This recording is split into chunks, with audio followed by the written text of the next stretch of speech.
Headlines. POCSO case నిందితుడు బండి Bhagirath custody ముగియడంతో కోర్టులో హాజరుపరిచి చెర్లపల్లి జైలుకు తరలించిన పోలీసులు.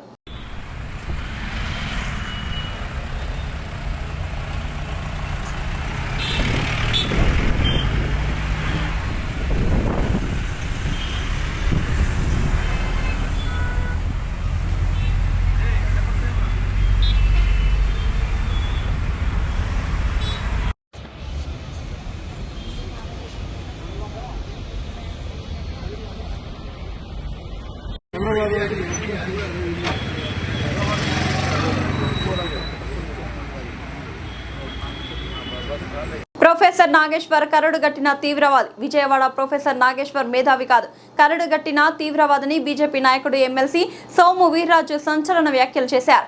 అతను బీజేపీకి వ్యతిరేకంగా పనిచేసే ఓ తీవ్రవాది, నక్సలైట్. కమ్యూనిజాన్ని కాపాడుకోలేక టీవీల ముందు కూర్చొని మాట్లాడుతున్నాడు. జమ్మూ కాశ్మీర్లో పీడీపీ పార్టీతో ఎందుకు పొత్తు పెట్టుకున్నారు అని నాగేశ్వరరావు నన్ను అడిగాడు. అవసరమైతే ఓవైసీతో కూడా పొత్తు పెట్టుకుంటామని చెప్పానని తెలిపారు. ప్రొఫెసర్ నాగేశ్వరరావు కాదు, కరుడుని గట్టిన తీవ్రవాది, నక్సలైట్, బీజేపీకి వ్యతిరేకవాది, మేధావి కాదు. దేశంలో కమ్యూనిస్టు రక్తాన్ని తాగినటువంటి వ్యక్తి. నేను ఈవేళ చెప్తున్నా, అతను మేధావని ఎవరని అంటే మనకు సరైనటువంటి ఆలోచన లేదని. మేధావిగా కోటేసుకున్నాడంతే. చాలామంది కోట్లు వేసుకుంటున్నారు, మన ఊళ్ళో కూడా కోట్లు వేసుకుంటారు.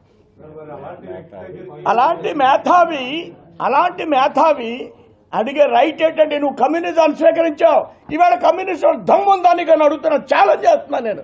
ఒక రాష్ట్రం ఉందా ఈ దేశంలో? అన్ని పోయిన తర్వాత ఇది స్వీకరించారంటే మేధావులు అయిపోయారు. పోయింది, కమ్యూనిజం అంతా సర్వనాశనం అయిపోయింది. ఇప్పుడు మేధావి అయిపోయాడు, టీవీలు పెట్టుకుని మాట్లాడుతున్నాడు. ఏంటి ఉపయోగం ఏంటి? నీ రాష్ట్రాలనే కాపాడుకోలేనోడు పోయి నువ్వు ఎవరికి ఉపన్యాసం చెప్తావయ్యా? నీ కమ్యూనిజాన్ని కాపాడుకోలేనోడి ఎవరికి ఉపన్యాసం చెప్తావు? దేనికి నీ మేధావితత్వాన్ని అడుగుతున్నాను నేను. ఎవరిని చూతులు గుచ్చుతావని అడుగుతున్నా. మా మీద వ్యతిరేకి మాట్లాడతాడంతే. That's all. నేను సుందరయ్య గారి ఇంటికి వెళ్ళాను, కాళ్ళకి నమస్కారం పెట్టాను. చాలా మంది ఇంటికి వెళ్తాం, చికెన్ తిని ఆయన ఇంటికి వెళ్తాం. ఒరే బాబు, నువ్వు కమ్యూనిస్టు కాదు, నువ్వు క్యాపిటలిస్టు అని అడుగుతాను. కమ్యూనిస్టుల వాళ్ళు వెళ్తే తప్పేంది? కమ్యూనిస్టులతో స్నేహం చేస్తాం. ఆడ అపర మేధావులుగా మీలాంటిలో గుర్తింపు పొందారు కాబట్టి వెళ్తారు. ఆయనకి వెళ్ళి ఓ ఛాయ్ దాకా వస్తారు. ఒరే బాబు, నువ్వు కమ్యూనిస్ట్గా ఉండకో, నువ్వు మారని లోపల చెప్పిపోతున్నావు, అది బయటికి చెప్పాలంటే.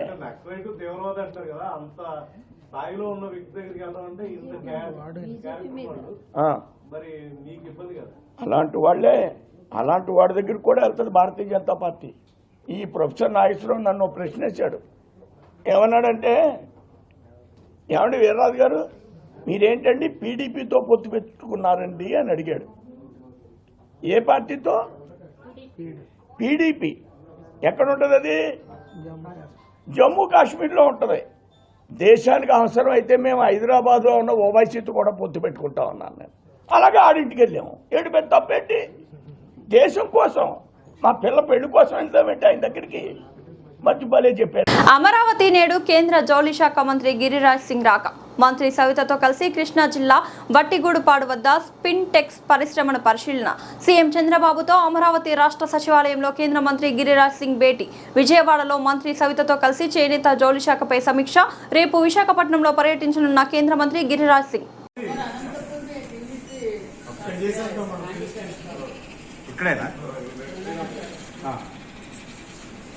ఇక్కడే ఉంది.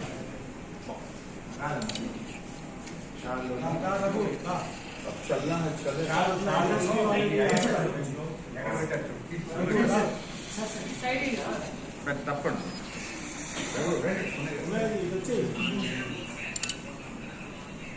नमस्कार।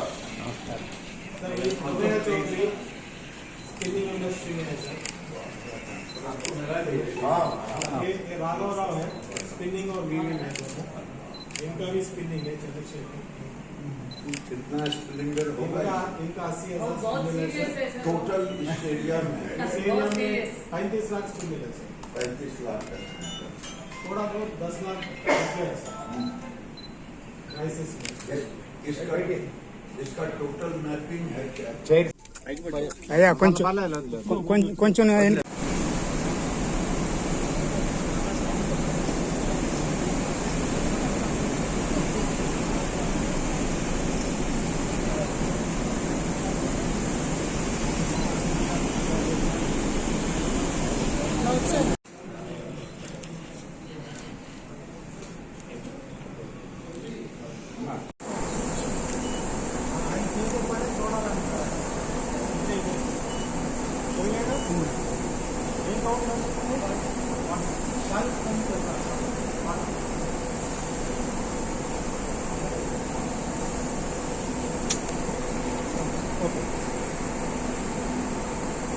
సార్ ఫోన్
मैं ये एडिशनल सीएम से कहूँगा, ये ब्रीड प्रमोट होगा। लोग कुत्ते रखते घर में, उससे बढ़िया गाय है। अभी कंटिन्यू हो रहा है सर। अपार्टमेंट में भी रखे हैं, इससे छोटा भी आ रहा है। ये ब्रीड को ऐसा कर दिया, इससे छोटा भी आ रहा है। उसका बच्चा कल्चर पे आ गए। डॉग के जैसा बना रहा है सर थोड़ा ना छोटा कर छोटे छोटे अभी डेवलप हो रहा है सर। ఎత్తుకుని రమ్మను So many houses sir, they are using the culture. कितना हेक्टर यहाँ होता कॉटन का? హైడ్రాలో ఉద్యోగం ట్రాన్స్జెండర్ల జీవితాల్లో కొత్త వెలుగులు తెచ్చింది. కొలువు తెచ్చిన గౌరవం వారిలో ఆత్మవిశ్వాసాన్ని నింపింది.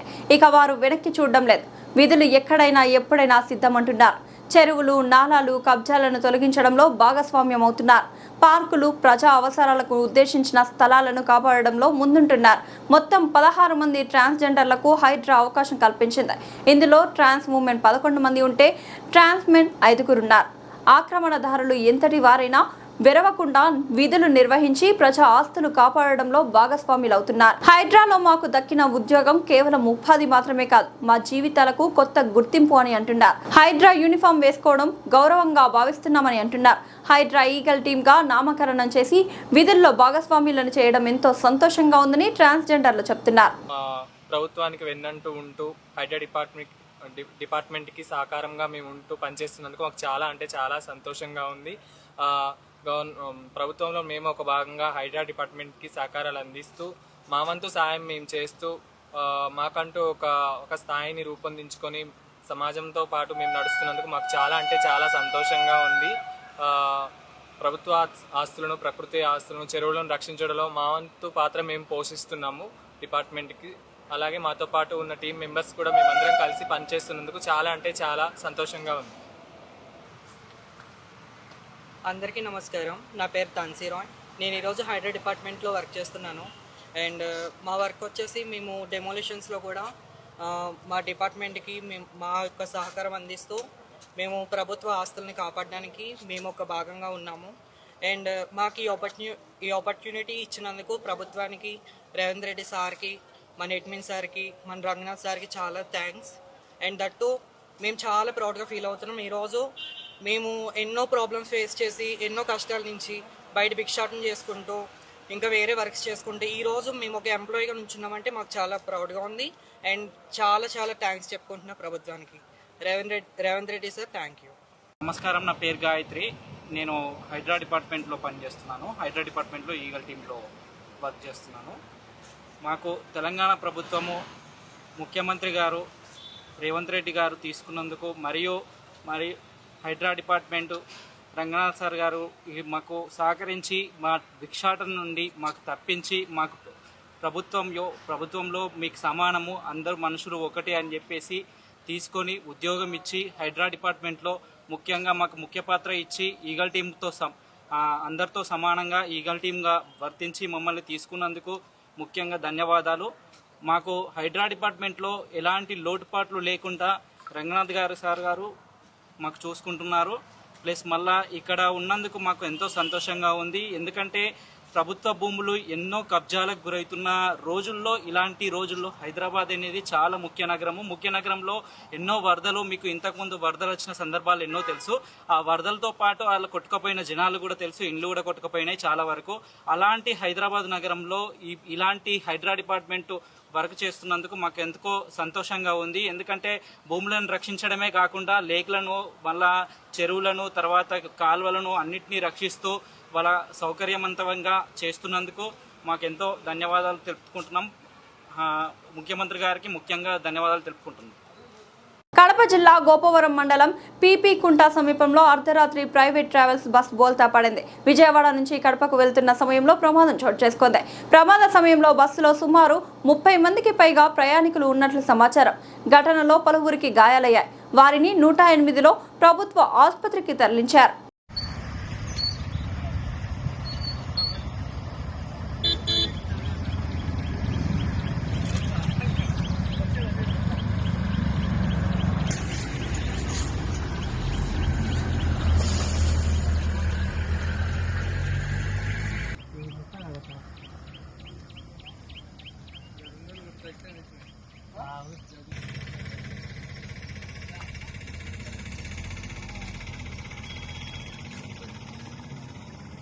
మహబూబాబాద్ జిల్లా ఇనుగుర్తి మండలం కోమటిపల్లి గ్రామానికి చెందిన మాల్యాల శ్రీనివాస్ అనే ఉపాధి హామీ కూలి కొండగట్టు అంజన్న క్షేత్రానికి వెళ్లి తలనీలాలు సమర్పించుకుని గుండుతో తిరిగి వచ్చారు.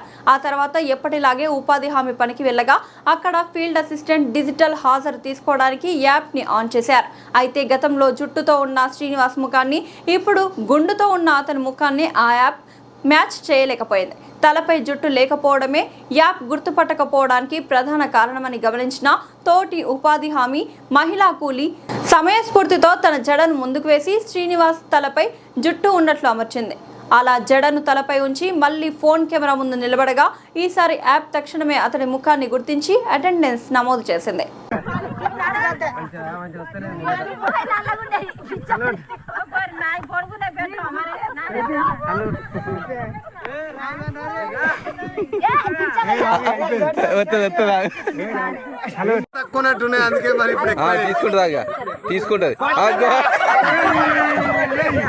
అసలు ఆదాయమే లేని డిస్కామ్ సృష్టించి దాని మీద అప్పు ఎలా తెస్తారని మాజీ మంత్రి ఎమ్మెల్యే జగదీష్ రెడ్డి ప్రభుత్వాన్ని ప్రశ్నించారు. శుక్రవారం ఆయన మీడియాతో మాట్లాడారు. దున్నపోతును మన దగ్గర పెట్టుకుని పాలిచ్చే బర్రెను వేరేవాడికి అప్పగించడానికే ఈ కొత్త డిస్కామ్ వెనుక చీకటి కోణం ఉందని ఆయన ఆరోపించారు. కొత్త డిస్కామ్ ఏర్పాటు కోసం మీరు చెప్పిన ఒక్క కారణం కూడా సరిగ్గా లేదు. ఇది రైతు డిస్కామ్ కాదు, రైతుకు ఉరివేసే డిస్కామ్ అని అన్నారు. 30 లక్షల మంది వినియోగదారులకు 13,000 మంది పనిచేస్తున్న చోట 1000 మంది ఉద్యోగులను నియమిస్తే ఎలా సాధ్యమవుతుంది? ఇప్పటికే సరిపడా ఉద్యోగులు లేరని విద్యుత్ ఉద్యోగులు మొత్తుకుంటుంటే ఈ కొత్త డిస్కామ్ వల్ల ఇంకెంత ఇబ్బంది పడతారు. రైతుల పేరు మీద కరెంటు దొంగతనం జరుగుతుందని ఐఏఎస్ ముషారఫ్ అంటున్నారు. కొత్త డిస్కామ్ సంస్థ ఏర్పాటు కోసం రైతులు విద్యుత్ దొంగతనం చేస్తున్నారు అనే సాకు చెప్పడాన్ని తీవ్రంగా ఖండిస్తున్నామని అన్నారు. 50 ఏళ్ల చరిత్రలో పరిశ్రమలు కరెంటు దొంగతనం చేశారని కేసులు ఉన్నాయి, కానీ రైతులు విద్యుత్ దొంగతనం చేశారన్న ఒక్క ఘటన కూడా లేదని ఆయన తెలిపారు. అప్పుడు కొట్టేటట్లేదు ఉన్న డిస్కమ్లకు అనే మాట కూడా వాడుతున్నారు. ఉన్న డిస్కమ్లకు ఆదాయాలు ఉన్నాయి.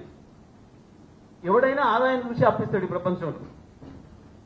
అప్పించేటప్పుడు ఎవడైనా చిన్నోడి నుంచి పెద్దోడి వరకు 10 రూపాయల నుంచి ₹1 కోటి, ₹1,00,000 వరకు వీడు మళ్ళీ తీరుస్తాడా లేదా, ఎట్లా తీరుస్తాడా అని చూసే ఇస్తారు. బహుశా ఇంతకుముందు వారు మాట్లాడు వేణుగోపాలరావు గారు కావచ్చు, వారు కూడా అదే చెప్పినారు. అసలు ఆదాయమే లేని డిస్కమ్స్ క్రియేట్ చేసి దానికి అప్రకల్చర్ ఇస్తారు. ఎట్లా నడుస్తుంది? అసలు దానికి ఆదాయమే లేదు. ఆదాయం ఉన్నది ఎక్కడి నుంచి ఉన్నది? కేవలం ఒక 600-700 కనెక్షన్స్ నుంచి ఉన్నది. కొన్ని lift irrigations, Hyderabad metro water works ఈ వాటి నుంచే 500 కూడా లేవు, వేల మీదనే. ఎందుకనంటే కేసీఆర్ గారు మంచినీళ్ళు ఉచితంగా ఇచ్చాడు భగీరథ దీంట్లో, అది పట్టణాలకైనా గ్రామాలకైనా.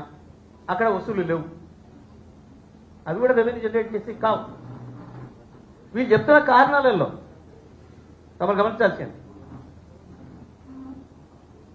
ఖర్చుకు రెవెన్యూ ఆదాయానికి తేడా వస్తుంది బాగా. దానివల్లనే మేము ఇది ఇంకోటి తయారు చేస్తున్నాం అన్నారు. మరి ఆదాయం వెళ్ళిన కాడ ఖర్చు పెట్టాల్సిన కాడ ఇది ఎట్లా నడవాలి, ఎట్లా నడుస్తుంది? మీరు చెప్పే కారణం ఏది కూడా సరైనది కాదు. దీని వెనకాల ఇంకోటి ఏదో చీకటి కోణం ఉన్నది. ఆదాయం వచ్చే వాటిని సపరేట్ చేసి ఏం లేదు సార్, ప్రజలకు అర్థమయ్యే భాష చెప్తా.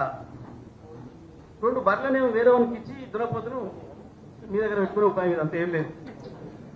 2 ఆవులేమో వేరే వానికి ఇచ్చి కోడని మీ దగ్గర పెట్టుకునే ఉపాయం. తినేదాన్ని ఖర్చు పెట్టేదాన్ని మీ దగ్గర పెట్టుకొని పాలిచ్చే వాటిని వేరే వాడికి అప్పచెప్పాలి. వాడు కూడా ఒత్తిడి చేస్తున్నాడు అవతల. దాని కొరకు తప్ప ఇది ఇంకేమీ లేదు రాసేది. అసలు కారణం ఇదిగా. ఇక దాని కొరకు దీనికి తోక వాలేవు, దానికి గీతలు వాలేవు, దీనికి కొమ్ములు వాలేవు, ఈ వంకాయ చెప్తున్నారు. రైతులకు అర్థమయ్యే భాషలు చెప్పాలి. ఇంతమించి ఏం లేదు దీంట్లో. ఇక ఏకమైన సందేహాలు ఉన్నాయి. మిత్రులు చాలా మంది మాట్లాడుతూ చెప్పినారు. సాయంత్రం దాకా మాట్లాడలేని సందేహాలు ఉన్నాయి దాంట్లో. ఎందుకంటే ఉద్దేశమే సరైనది కాదు కాబట్టి, దీన్ని క్రియేషన్ చేయడానికి, దీన్ని సృష్టించడానికి ఉద్దేశమే సరైనది కాదు కాబట్టి దానికి సరైన విధానం లేదు చెప్పడానికి. ఇక ఉద్యోగస్తుల విషయానికి వస్తే రైతులకి ఇంకా గొప్ప సేవలు ఇంకా ఎక్కువ అందిస్తామనే మాటలో వాళ్ళు చెప్పదలుచుకుంది. రైతులు నమ్మించిన కొరికే దాని పేరు రైతులు పెట్టింది. ఒక్క మాటలో చెప్పాలంటే రైతుకి ఉరి వేసే డిస్కమ్ ఇది. రైతుకు ఉరి వేసే డిస్కమ్. రైతు డిస్కమ్ అని పెట్టి సరిపోదు, RUVPS అని పెట్టాలి. రైతుకు ఉరి వేసే డిస్కమ్. ఒక మాట చెప్పాలండి, ఎట్లా సర్వీస్ ఇస్తారండి? ఇవాళ దాదాపు 13,000 మంది సర్వీసెస్ అందిస్తున్నారు కింద గ్రామీణ స్థాయిలో, క్షేత్రస్థాయిలో. వాళ్ళ ప్లేస్ లో 13,000 మందిని తీసేసి 1,000 మందిని ఇచ్చి ఉద్యోగస్తులను, 1,000 మందిని ఇచ్చి 13,000 మంది పనిచేసే చోట ఉరకమంటే 30 లక్షల మంది కన్జ్యూమర్స్ ఫోన్ చేస్తుంటారు. 30 లక్షల మంది కన్జ్యూమర్స్ కి 1000 మందిని ఆన్సర్ చేయమంటే, ఆన్సర్ అంటే ఫోన్ మీద ఆన్సర్ చేసేది కాదు, ప్రాక్టికల్ వెళ్ళాలి. ఒక్క లైన్ మెన్ కు 15 గ్రామాలు వస్తాయి. 15 గ్రామాల నుంచి ఒకేసారి ఫోన్ వచ్చింది. ఏడికి వెళ్ళాలి? దగ్గర ఉన్న గుడి చూసి దాన్ని పెట్టుకుని కూర్చోవాలి, అంతే. పూజ చేస్తాం. ఎవరి దగ్గరికి వెళ్ళలేడు, ఎక్కడ అటెండ్ చేయలేడు. వాళ్ళ లెక్క ప్రకారమే దాదాపు 5 లక్షల DTRలు వీళ్ళకి వస్తాయి. 1000 మంది కేవలం 5 లక్షల DTRలను, 30 లక్షల సర్వీసెస్ ని అడ్రస్ చేయడం అనేది మానవ మాత్రమైన పనేనా? సాధ్యమైందా? ఇప్పటికే వాళ్ళు ముట్టుకుంటున్నారు, మాకు ఇంకా సరిపోయేంత మంది ఎంప్లాయీస్ లేము, మాకు వర్క్ లోడ్ ఎక్కువ ఉంది, అపాయింట్మెంట్ చేయండి కొత్తలని చెప్పి వాళ్ళు ముట్టుకుంటున్నారు. కానీ మేము ఇవేం పట్టించుకోం, మీ కొరికే చేస్తున్నాం. ఏదో దేనికో మంది వేస్తే ఏదో ఊసిపోయిందని సామెత అవుతారు.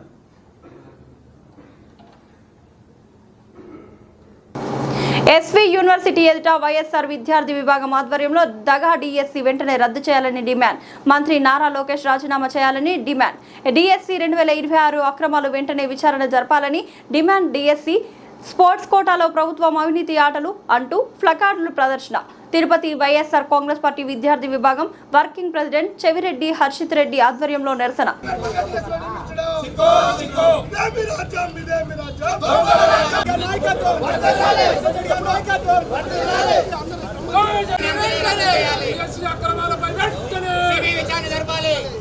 అక్రమాలపై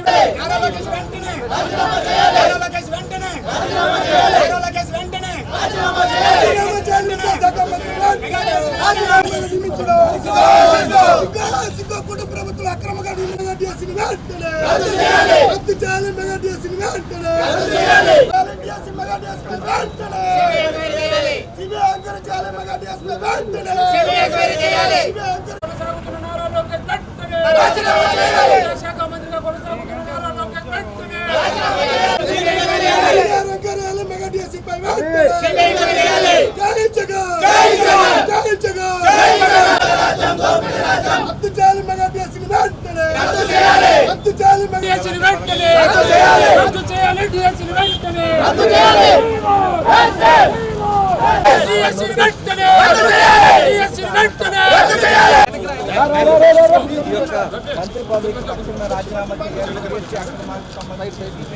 కొంచెం వెడల్పుగా వెనక్కి పోండి. సైడ్ ఇచ్చేయండి.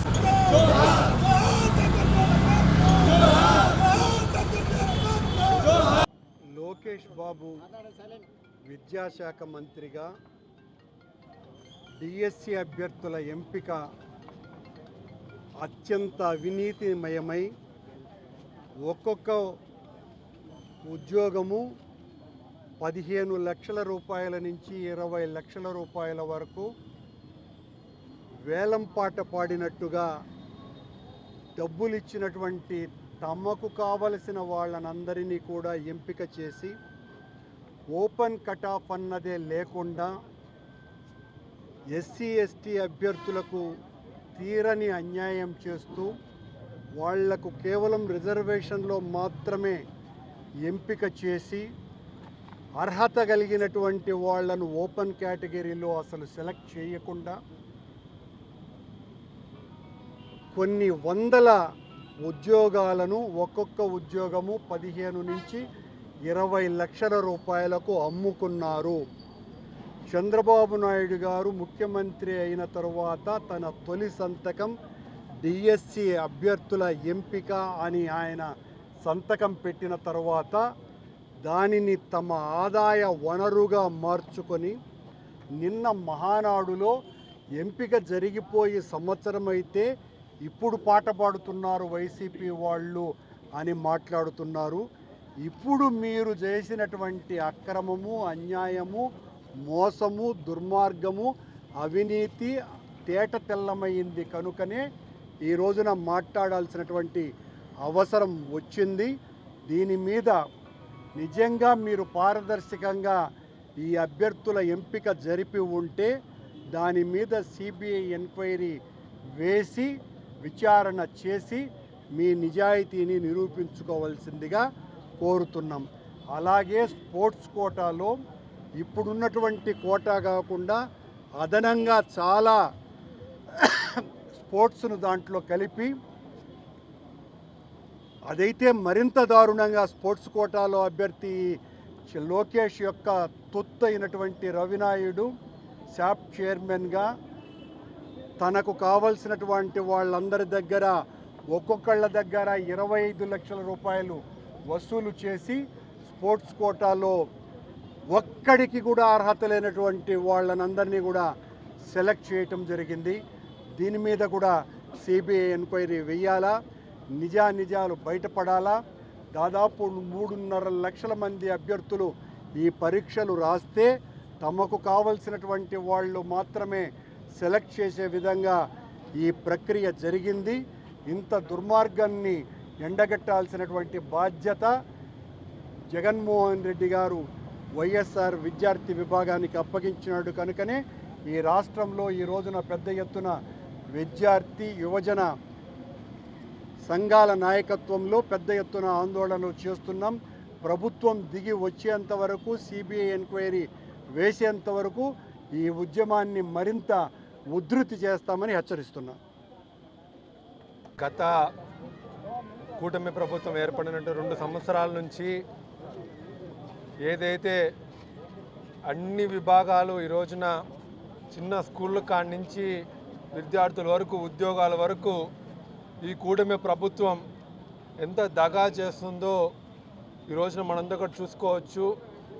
ఎందుకంటే ఏదైతే డిఎస్సి పరీక్షలు మీరు నిర్వహించినటువంటి ఇంత నీచంగా ఇంక ఏ రాష్ట్రంలోనూ చేయని విధంగా ఈ రోజున డిఎస్సి పదవులను మార్కెట్లో పెట్టినట్టు 15 లక్షలకు 20 లక్షలకు ఈరోజున ఈరోజు మీరు అమ్మేసే పరిస్థితికి ఈరోజు వచ్చారంటే ప్రభుత్వం ఏ విధంగా చేతకాని విధంగా నడుస్తుందో మనం చూసుకోవచ్చు. ఏ విధంగా అయితే మీరు ప్రజలను మభ్యపెట్టడానికి ఆ రోజున మీకు 15,000 మీకు 15,000 మీకు 20,000 అని చెప్పినట్టు ఈ రోజున డిఎస్సి 15 డిఎస్సి పోస్టులు కూడా మీకు 15 లక్షలు 20 లక్షల లాగా మీరు అమ్మేసి ఈ రోజున విద్యార్థులకు ఏవైతే నిజాయితీగా ఈ రోజున రాసినటువంటి విద్యార్థులకు అన్యాయం చేసే పరిస్థితి ఉంది.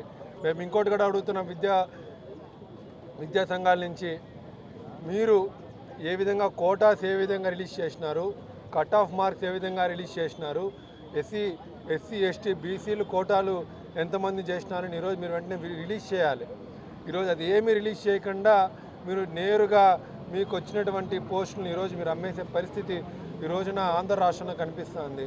ఈ రోజున స్కూళ్ళ కాడి నుంచి పిల్లల స్కూళ్ళ కాడి నుంచి విద్యార్థులకి ఏదైతే మీరు విద్య ఏదైతే మీరు హామీలు ఇచ్చారో అన్నీ కూడా ఈ రోజున తొంగలో తొక్కి విద్యార్థులకి ఉద్యోగస్తులకి చదువుకునే ప్రతి ఒక్కరికి రావాల్సిన బెనిఫిట్స్ అన్నీ కూడా ఈ రోజున మీరందరూ కూడా తొంగలో తొక్కే ప్రయత్నం చేస్తున్నారు. అడుగుతున్నాను నారా లోకేష్ గారిని, మీరు విద్యాశాఖ మంత్రి 2 సంవత్సరాలు అయ్యింది.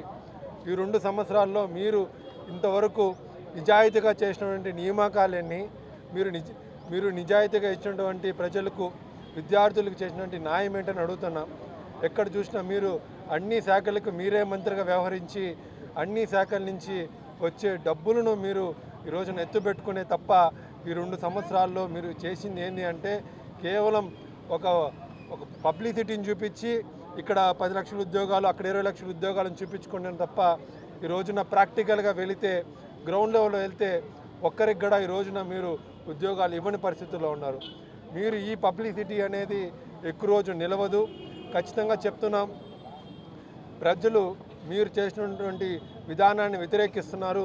ఖచ్చితంగా వచ్చే రోజుల్లో ప్రజలే మీకు బుద్ధి చెప్తారని కూడా తెలియజేసుకుంటున్నాం. వెంటనే ఈ డిఎస్సి విధానంపై సిబిఐ విచారణ జరపాలి. ఖచ్చితంగా ఎవరైతే ఈ డిఎస్సిలో పాల్పడినటువంటి అక్రమాలు ఏవైతే ఉన్నాయో వాళ్ళందరిపైన కూడా మీరు చర్యలు తీసుకొని ఖచ్చితంగా చట్టం ముందు నిలబెట్టాలని కూడా మేము డిమాండ్ చేస్తున్నాం. ఖచ్చితంగా వచ్చే రోజుల్లో ఇది జరగకుంటే అన్ని విభాగాలు ఈ రోజున విద్యార్థి విభాగం, వచ్చే రోజున యువజన విభాగం, దాని తర్వాత అన్ని విభాగాల వైఎస్ఆర్సీపీ తరపు నుంచి ఖచ్చితంగా గలం అనేది వినిపిస్తాం. ఖచ్చితంగా డిఎస్సి విద్యార్థులకు న్యాయం జరిగేంత వరకు పోరాడదామని కూడా తెలియజేసుకుంటున్నాం. మహాత్మా జ్యోతిబా ఫులే, భారత రాజ్యాంగ నిర్మాత డాక్టర్ బిఆర్ అంబేద్కర్, బాబు జగ్జీవన్ రామ్ వంటి మహనీయుల విగ్రహాల ప్రతిష్టాపనలో ఎదురవుతున్న సమస్యలను సత్వరమే పరిష్కరించాలని రాష్ట్ర షెడ్యూల్ కులాల తెగల సంక్షేమ శాఖ మంత్రి శ్రీ అడ్లూరి లక్ష్మణ్ కుమార్ అధికారులను ఆదేశించారు. మహనీయుల విగ్రహాలు కేవలం శిల్పాలు కావని అవి సామాజిక చైతన్యానికి, స్వాభిమానానికి, రాజ్యాంగ విలువలకు ప్రతీకలని పేర్కొన్నారు. తెలంగాణ ముఖ్యమంత్రి రేవంత్ రెడ్డి నాయకత్వంలోని రాష్ట్ర ప్రభుత్వం దళితులు, గిరిజనులు, బీసీ వర్గాల సామాజిక, ఆర్థిక, విద్యా అభివృద్ధికి అత్యంత కట్టుబడి పనిచేస్తోందని మంత్రి స్పష్టం చేశారు. సమాజంలోని అణగారిన వర్గాలను గౌరవప్రదమైన స్థానం కల్పించడం కాంగ్రెస్ ప్రభుత్వ ప్రధాన లక్ష్యమని పేర్కొన్నారు. ఈ మేరకు హైదరాబాద్, మేడ్చల్, మల్కాజ్గిరి, రంగారెడ్డి జిల్లాల పరిధిలో మహనీయుల విగ్రహాల ప్రతిష్టాపనలో ఎదురవుతున్న ఇబ్బందులపై డాక్టర్ బిఆర్ అంబేద్కర్ తెలంగాణ రాష్ట్ర సచివాలయంలో శుక్రవారం మధ్యాహ్నం మంత్రి అధ్యక్షతన ఉన్నత స్థాయి సమీక్షా సమావేశం నిర్వహించారు.